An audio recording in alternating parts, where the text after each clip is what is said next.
Hey, yo, what's good, man? It's your host, Cleve. Welcome to the Third Coast Podcast with my man, Joe. What it do, Gators? What it do, man? It's your host, Cleve. Third Coast Podcast. Joe, what it do, Gators? Joe, what it do, Gators?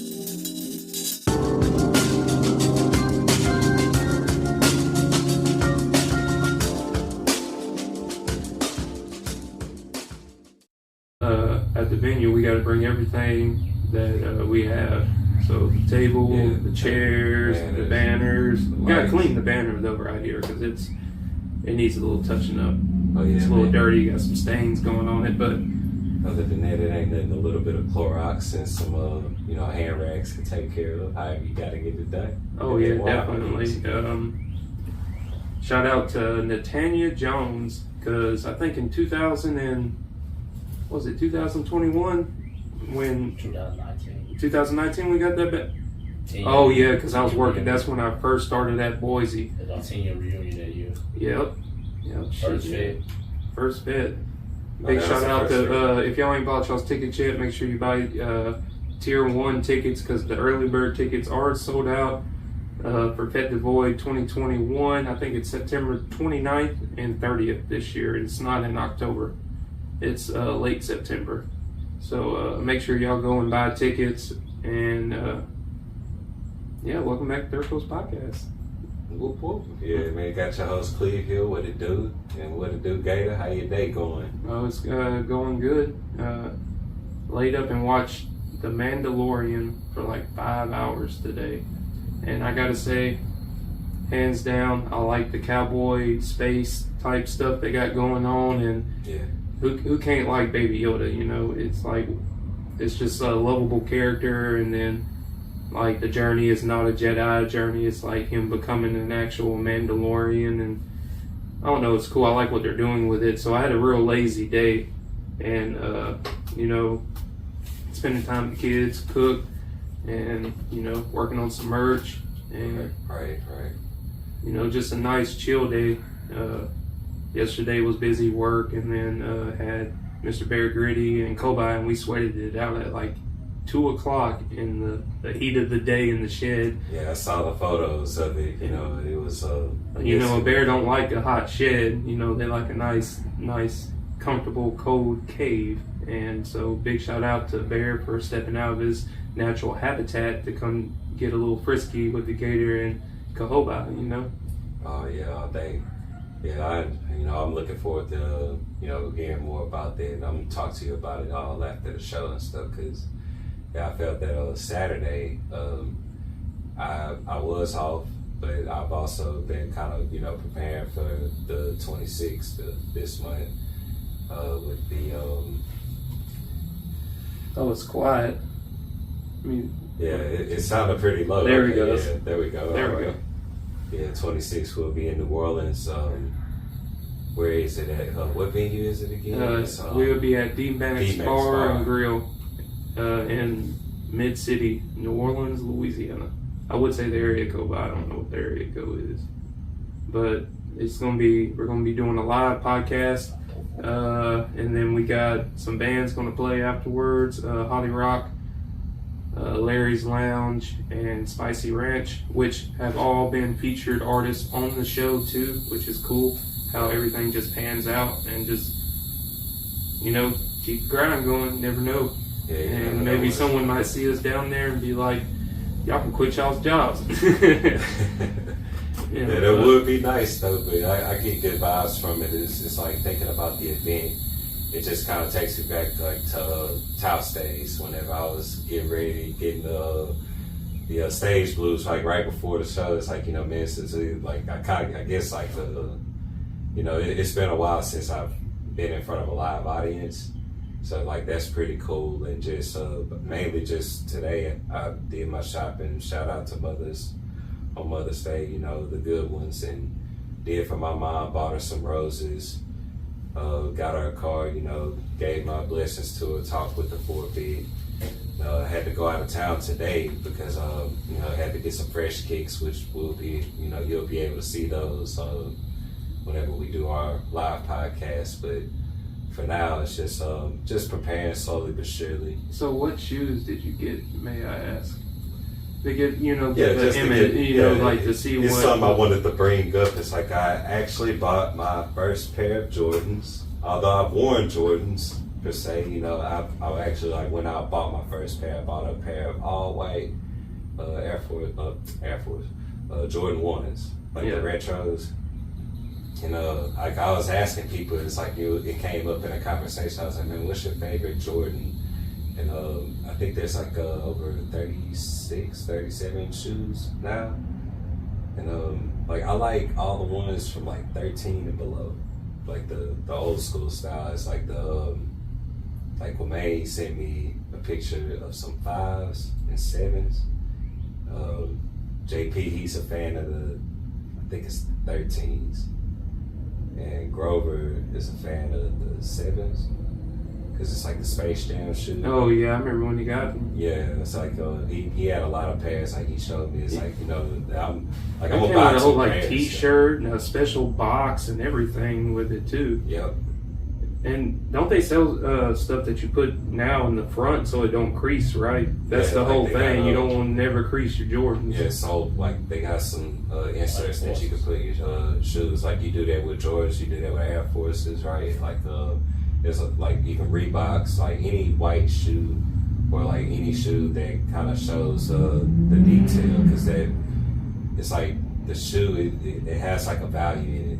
Like people collect shoes, like, and there's like this whole thing about it, like it's a money making industry too, though, right? Like because the rarity of certain shoes, right? Right, and then just like kind of looking into like some of the small fun facts about Jordans. It's like with the Jordan 1s, like Michael Jordan like took a $5,000 fine every time he wore his signature shoe on the court, because the colors. There's this rule in the NBA called the 51% rule, and that rule covers that. I guess like the shoe must be mostly white, but it could still have colors to represent the other team. And because his shoes were mostly like red and black, they would fine the man every time he wore his shoes, and they eventually banned his shoes from being used in the NBA because it didn't follow like certain performance, and like I don't know if they overqualified or underqualified. Now the way they make certain shoes, it's like shoes are designed, like they have performance shoes designed to make you jump higher. And I was, Hold the horses up. There's shoes out there that can make you jump higher, and you're just now telling me about this? Of all people? New Balance. You know what I'm saying? Like, I could have used that information a lot sooner. Because there's a lot of stuff I would like to jump to that I can't reach right now. You know what I'm saying? Right. But I mean, it just all went into like, asking people these questions, so like learning things as you go. It's like having different conversations, like with my brother, Kay. Like I hit up a few people at work about it, and just that topic in general, like with that particular shoe, because it's, Jordan and Nike, and then Adidas are like top brands, like to me, as far as like a good sports shoe that's comfortable, withstands the test of time, and it's like basically it's like I'm just trying to have something nice, like on my feet. That I go for comfort in the shoe, so I'm more of a quality person, and just people who like to shop on shoes. It's better to ask those people that question, because well, I got to ask you a question then, because I'm in a dilemma too, because I have one pair of nice boots, which I'm wearing right now. I see. Look, you two. And then I have a pair of them. I bought some Osiris's recently, some old school big skateboard shoe Osiris's, and I'm just thinking, do I want to wear my Osiris's that make my legs look really small, or do I want to wear my boots that make me look a little bit taller? And I've been in a dilemma, because like at first I was like, man, everybody's gonna get Third Coast Podcast shirts, and but I just like, man, I just don't. If I feel like we'd be promoting ourselves too hard. As long as we have the banners and our table set behind, I want to go comfortable, and it's gonna be AC. because the original thought we might have been outside, but now we have an AC venue, so I'm definitely wearing jeans for sure, and probably my boots too. But I'm thinking like button up or a band tee. Probably a band tee with no sleeves to show off my tattoos and make sure, tap some stuff up with a razor and make it look extra good. Maybe put some oil on it. I'm gonna go plain, but I want to be take it serious too, because it is a live event, and I want people to kind of naturally feel like kind of to present an image and to give them, the proof behind like what we are as a podcast, and just it's not even outstanding or showing out or whatever. It's just being myself. It's like when I go out or do something, I want to feel comfortable in a sense. Whereas like I kind of feel like if it were, I would dress accordingly as needed. But I'm gonna just wear like a t-shirt, probably like a plain t-shirt, blue jeans. I got those shoes. I was just mentioning like I'm gonna wear jeans with those shoes, and I was gonna save my third coast shirt for the day after, because like I'm like you, it's like we already got the banner and we got like that, so we don't need to go overboard with just third coast. Yeah, and I think it would give us like a good it'd be us. So I mean, I'm actually kind of nervous because usually we're just recording, and hanging out in a nice closed space, but now we got to present, record, and be kind of like engaging with the crowd and entertaining too at a live stage. And I feel like it's a venue set up to show the world us, but it's also to test us to see what we can do with that time slot, and I'm ready for it. Anxious, but I believe just like right now, if we can talk to anybody, we can sit here and talk to each other. We can talk to anybody. The only thing we gotta do is just project that a little bit.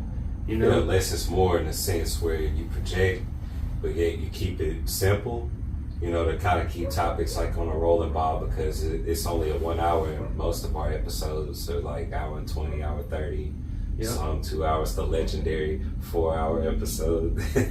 Is it 4 hours? I thought it was. There is like a three and a half.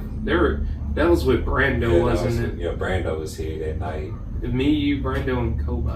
Yeah, that was a pretty intense night, but for the most part, that's on the off day. I gotta sit down and listen to that. I'm gonna find that episode whenever. I'd be lying if I told you which one that one was. That was a while back. But yeah, just for the event mainly, I just hope that the crowd is kind of the crowd is receptive, but the crowd is reactive too. That's all I hope for. Just I get good vibes about it. It's just like it's just like riding a bike. Like once we get started, then all the stuff just kind of rolls behind you because you're in it.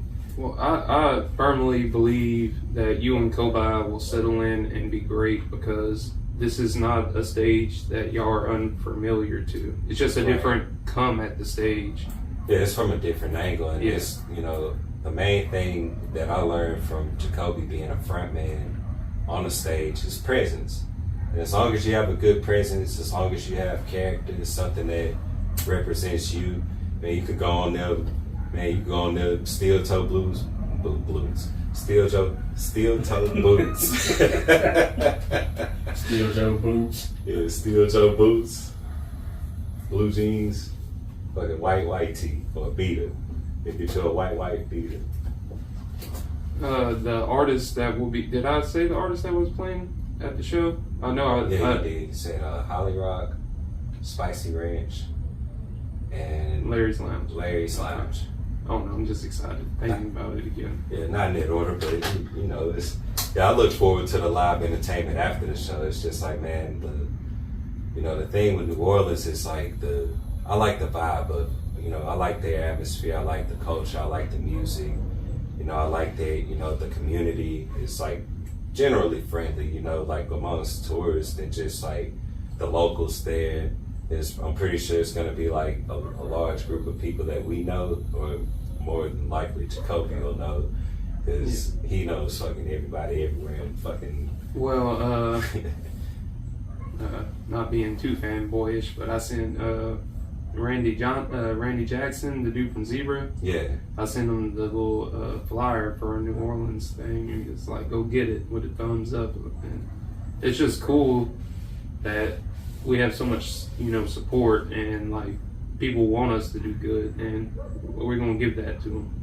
Oh, I got a question for you though, Cleve. Besides all that shit. All right. So emotionally,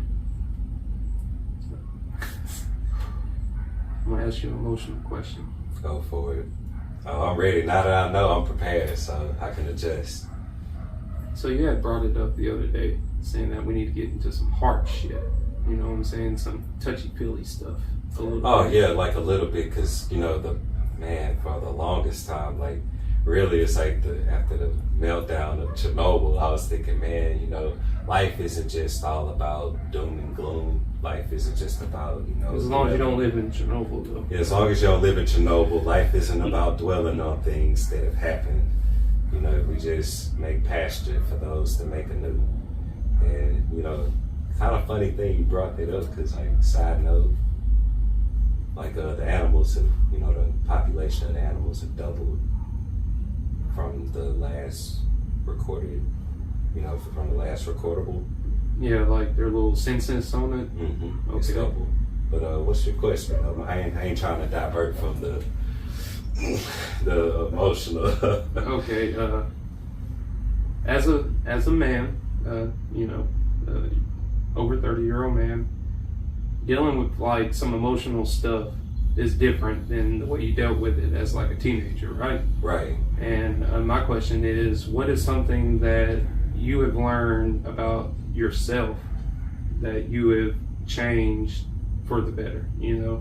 Well, hey, this is on the YouTube, and I'm gonna keep it 1,000. Like, I've learned how to, let go in my own way. Like, man, if you gotta shout, you gotta cry, you gotta punch some stuff, make it, stay safe doing it. It could be in the confines of your home. Like, I done got better at the video games, but a lot of with that is just like, ask the question again. It's like, what have I learned? What have you learned that the past you, younger you, oh yeah, that you've learned to like, better deal with situations, like a younger you versus the older you? Yeah, I've learned to deal with my aggression better. I've learned how to, control certain aspects and to remove certain things. It's not all about like the sadness of it, but improvements of, budgeting. I would say, man, look at that. That's a good ass question. It's nothing emotional about it that I can, I guess, add other than the fact that it's like, if, say for instance, I'm thinking about an ex, or, I'm just thinking about my past, just thinking about all the bullshit I've been through, all the successes, all the failures. It's like, with those experiences under my belt, I've learned something. And that's one thing I can say is like, I've never sold myself short to lie to myself about what the reality is. Sometimes the truth does hurt. Yeah. And some people don't really know how to let that out or express that. It's like there's things that get in the way, like fear, confusion, envy, jealousy, spite, when people are being petty, or when people are just kind of all over the place in their thoughts and not focused. I guess in a sense, if, because no shots at the females, because again, this is Mother's Day, so I feel like the male mind and the female mind and the way that it operates, and as it grows over time, it can either develop for growth or destruction. And I've learned to choose wisely, to say less. I think one of the reason why I asked you that question is because I asked it to myself, you know what I'm saying? And when I look at myself, I learned through the years that certain things that I would do or certain situations, I would exacerbate them and make them way worse. Over jumping to conclusions, overthinking, thinking I'm always right. That's a big thing. One of the things that I learned about myself is to shut the fuck up and listen. Listen and then talk. And that's what I strive to be better in my older age and stuff, because you can learn anything and everything you want from anybody on the earth if you just listen. Because everybody's got a story, everybody's got something to say, and sometimes you just need to listen more than talk. And that's what I've learned, especially dealing with my kids going into teenage years, dealing with issues that have happened currently and in the past. And and then too is taking negative people out your life, no matter how bad you want them in your life. Like you wish they could be a part of your life, but sometimes you just got to let said person go, no matter who they are. And that's a hard thing that I learned. But as I'm getting older now and looking at what I'm doing currently and what I'm building within my foundation is so great, and if certain people don't want to be a part of that and want to find reasons to not be a part of it, then that's kick rocks. I'm not going to be upset about it. And everybody can go. Yeah, everybody can take and go. It's just, I feel another thing I wanted to contribute to that, and it connects with the kids too, is to lead by example. Because when you're trying to set an image, how can you expect respect if the image, like, say for instance, I have my kid and I tell her don't drink because it's bad for you, but whenever she gets out of school, I got a bottle up to my mouth. Yeah. Do you think she's gonna respect me as she gets older and she starts doing it and I'm telling her stop, no, you ain't supposed to do that? It's like, well, who am I to tell? Yeah, you don't want to be condescending. And I don't want to be contradictory either. So, when you set an example for a person and you follow up to your word, to be a man of your word, to hold to those keys, everything else kind of falls into the place of, what comes with leading as an example, respect, opportunity, acknowledgement, authority even, because, not too many people are going to try you because your character stands against all tests, that you present or presented with, because the kids have problems and they looking to dad or they looking to mom to solve it or to figure it out. And they didn't ask for this, so guess what? Hey, you gotta get the work, saddle up, and hold your horses, hold your nuts, as they say in the hood, and wear your heart on your sleeve. Because it hits too whenever you mention about having to remove people out of your life. I feel like that's one thing I still have trouble with today. It's like it's that, and then just when people pass away. It's like, I think about certain things, and it's just like, it's the same conscious, because it's like, when you lay at the rest, you give your roses and you just have remembrance, and life's still gonna go on, but you still always have that peace. So it's a bit sentimental sometimes. Well, it is Mother's Day, not to be doom and gloom, but Beth raised me, and my sisters, and took a lot of care. And when she passed, and Mother's Day comes around, it's used to be real fucking sad, and the first couple of years going through it, but now I just look back and like I was telling Terrence a while ago, I'm so glad that she actually made it to the next round and wasn't a ghost, because she would have talked beef. She would have been the most talkative fucking ghost in the whole fucking world. And she would carry a conversation on with a full-blown stranger, and that's nice. She if there's a good place that people can actually achieve to go to, I hope that she got there, because she was a kind-hearted soul. She up there cooking it up right now. Oh man, that's probably why I'm small now, dude. She don't cook no more. I gotta cook everything now, dude.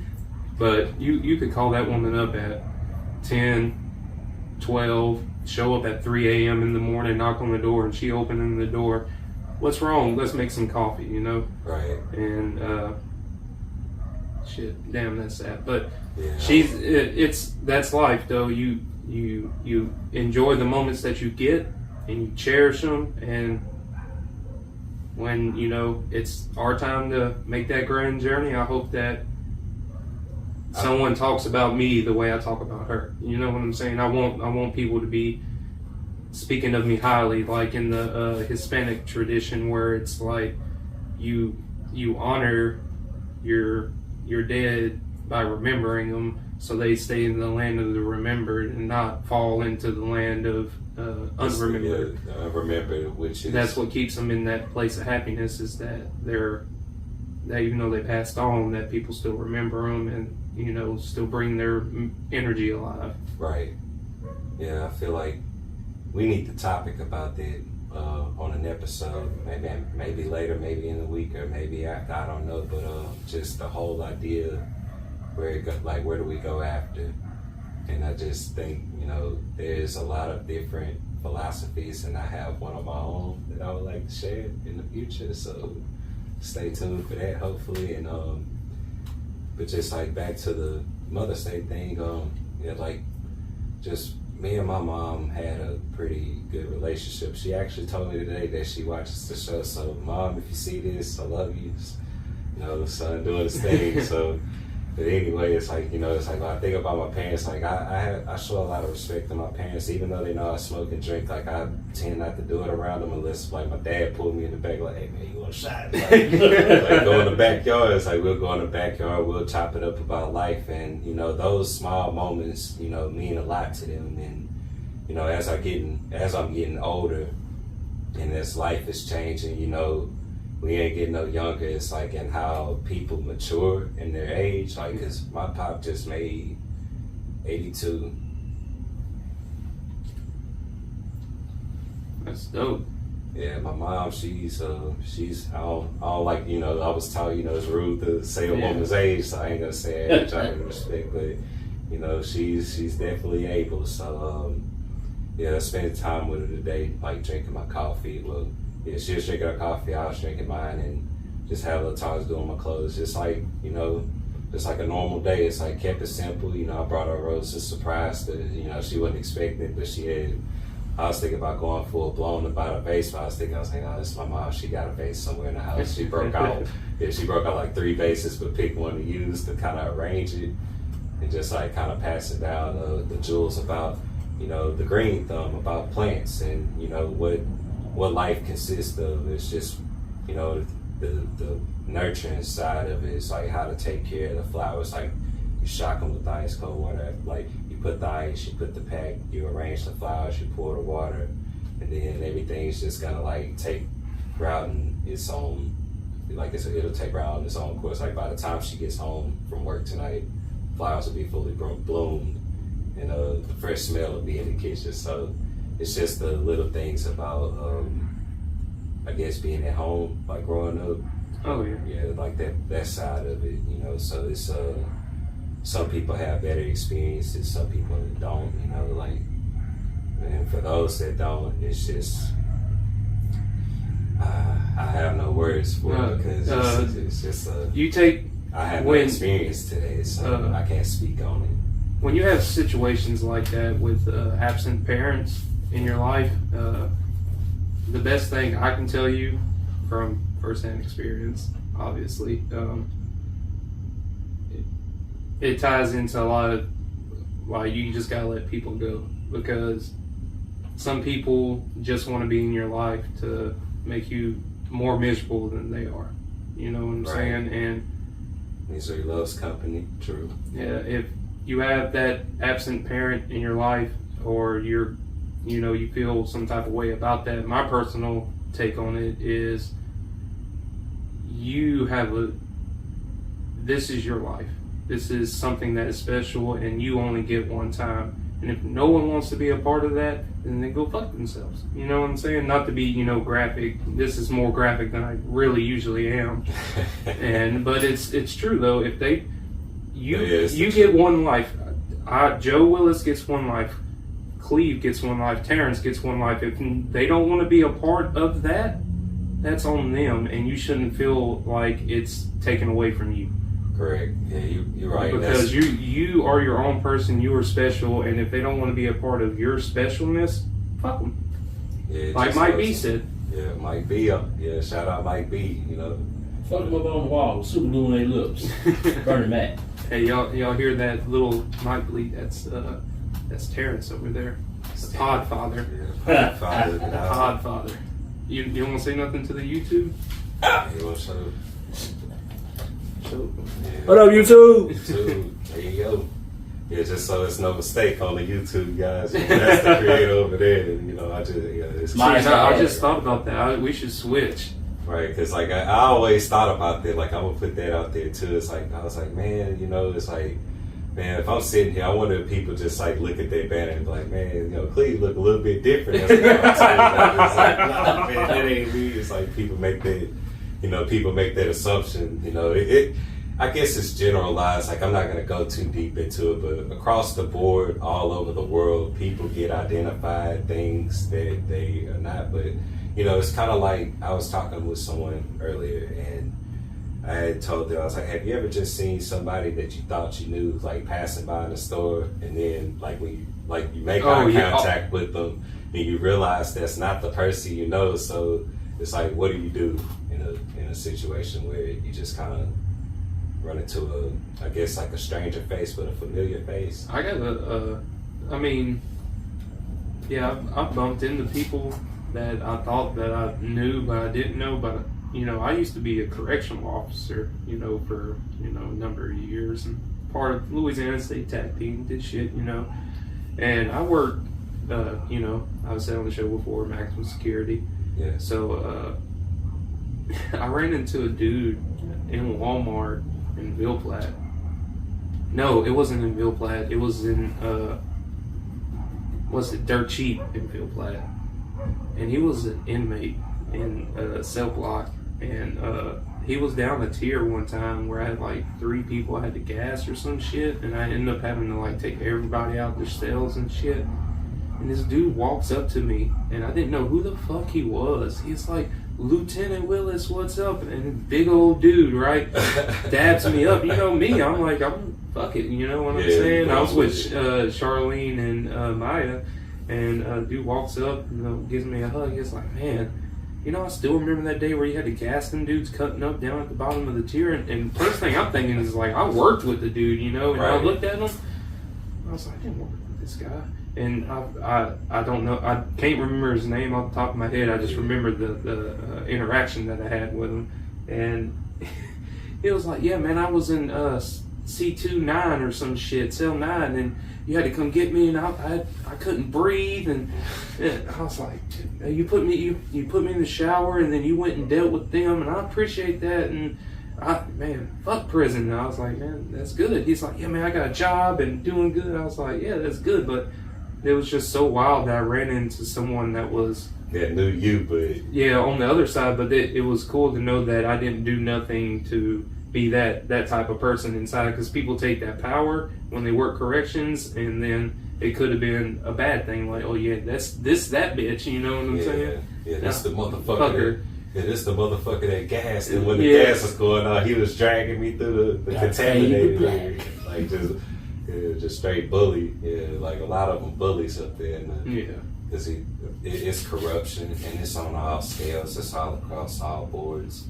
And it just weasels its way in through the friends of the establishment. Yeah, make sure that y'all check out episode 191, Recidivism, My Ass. And make sure you check out Third Coast Podcast on all major streaming platforms, Instagram, Facebook, TikTok, YouTube, iHeartRadio, Stitcher, Cashbox, Amazon Music, Apple Podcasts, Google Podcasts, and Spotify.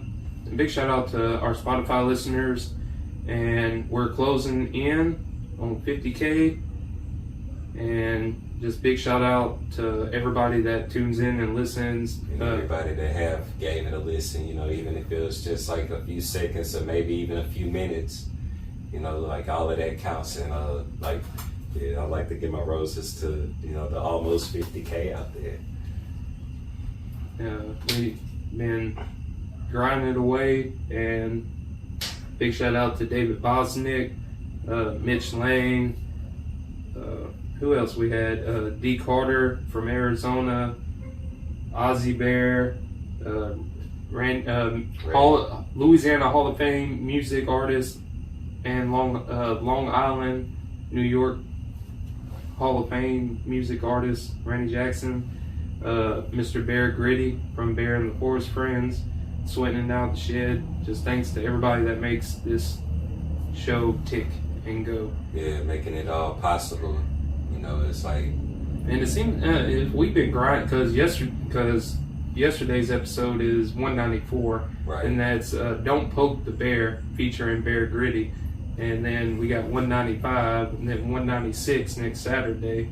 right. If you know, if you're off, I don't know, because